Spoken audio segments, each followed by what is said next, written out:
রাগের মাথায় আপনি সন্তানকে বললেন তুই মর, ফেরেশতারা বলল আমিন। তোর ভবিষ্যৎ অন্ধকার, ফেরেশতারা বলল আমিন।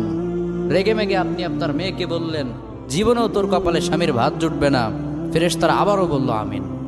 আচ্ছা, আপনি না সেই ব্যক্তি যে তার নিজের জীবনের চাইতেও সন্তানকে বেশি ভালোবাসেন? আপনি না সেই ব্যক্তি যে তার সন্তানের জন্য হাসতে হাসতে নিজের জীবনটাও দিয়ে দিতে পারেন? আপনি না সেই ব্যক্তি যে আল্লাহর কাছে নিজের চাইতেও সন্তানের জন্য বেশি দোয়া করে? তাহলে কি করে নিজের হাতে নিজের সন্তানের এত বড় ক্ষতি করতে পারলেন? Doesn't make any sense. Common sense বলতে কিচ্ছু নাই আপনাদের? আপনারা কি জানেন না আপনাদের রাগের মাথায় বদদোয়া করাগুলো ফেরেশতারা আমিন বলে?